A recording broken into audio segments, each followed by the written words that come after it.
Do you know how Google works? Do you even know who Google is? No, but I can tell you that. In 1996, there were two students at Stanford University, Larry Page and Sergey Brin. They were both really smart, like really smart. They could have gotten jobs at any company they wanted after graduation. So why did they decide to build the biggest brain of the internet? Because they saw something no one else saw. While other people were trying to make money by selling things on the internet, these two were more interested in making it easier for people to find things on the internet. Back then, the internet was like a huge library full of books. But there was no librarian to help you find what you were looking for. There were search engines, but they were all terrible. No one could figure out why they were getting certain results or why other results weren't showing up. It was a frustrating experience. And that's when Larry and Sergey had an idea. What if they could create a search engine that could organize the entire internet? An engine that would rank websites based on how relevant they were to a certain topic. An engine that would help people find exactly what they were looking for. They called their project Google. Larry and Sergey worked on Google as a side project while they finished their degrees. They knew that they needed to do something big to stand out from all the other companies trying to do the same thing. They needed a unique way to organize all the information on the internet, and that's when they came up with the idea of PageRank. PageRank was a way to organize the internet based on how important a website was. The more important a website was, the higher it would rank in the search results. This way, people could easily find the most relevant and up-to-date information on any topic. It was revolutionary. The problem was, they needed a lot of data to make this work. They needed a way to collect all the information on the internet and organize it in a way that made sense. This is where Sergey's skills came in handy. He was a computer genius and he knew how to build the algorithms that would make Google work. Larry, on the other hand, was more of a creative thinker. He could see the big picture, and he knew how to make the user experience as simple as possible. Together, they were unstoppable. For the next few years, they worked day and night to make Google the best search engine it could be. They hired a few friends from Stanford to help them out.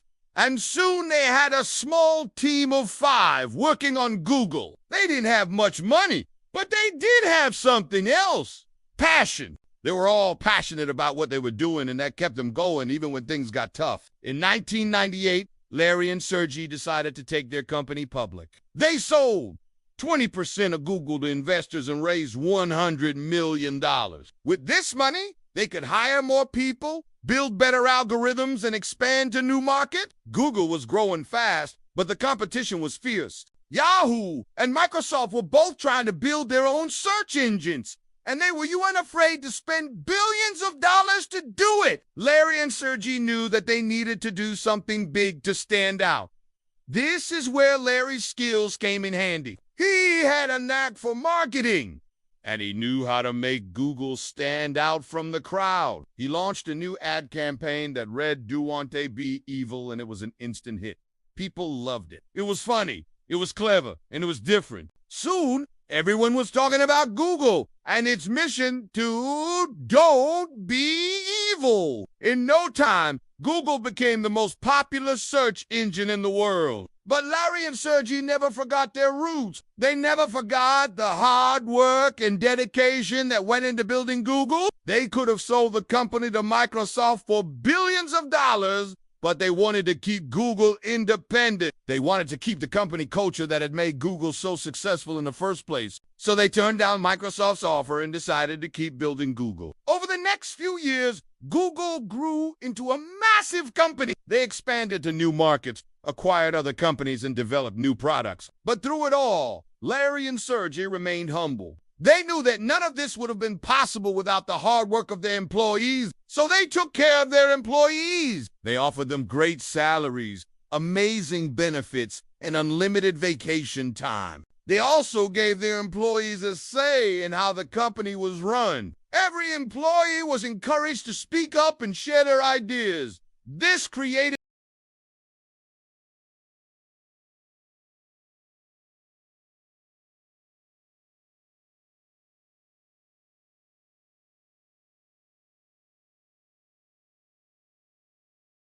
billions of dollars in revenue each year. But despite all this success, Google hasn't forgotten its roots. They still believe in their mission to do you and be evil, and they still take care of their employees. So how does Google work today? Well, it's not exactly a secret, but it is pretty complicated. Basically, Google uses a combination of algorithms and machine learning to rank websites and show you the most relevant results. Their algorithms are constantly being updated and improved, and they take into account hundreds of factors when ranking websites. One of the most important factors is relevance. Google wants to show you websites that are relevant to your search query. That means that if you search for best pizza in New York, Google will try to show you websites that are specifically about pizza in New York.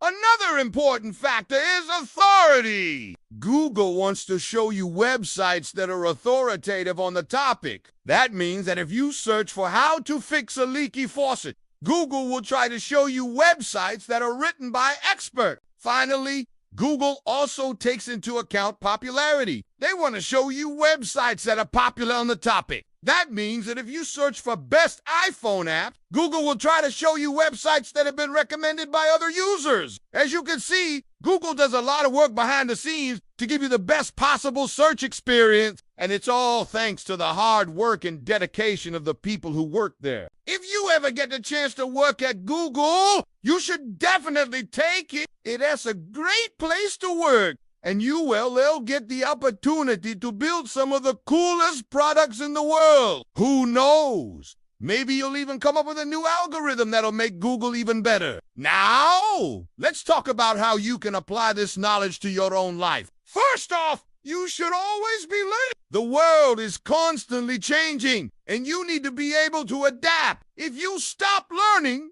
you'll fall behind. Secondly, you should always be thinking about how you can make things better. Don't just do things for the sake of doing them.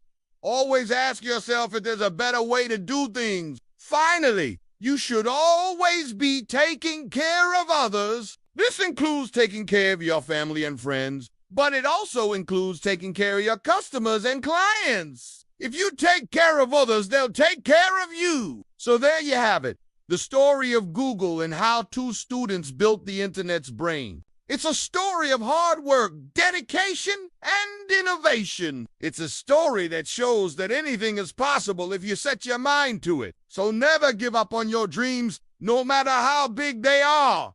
And always remember to take care of others. They'll appreciate it, I promise. Thanks for watching, and see you in the next video.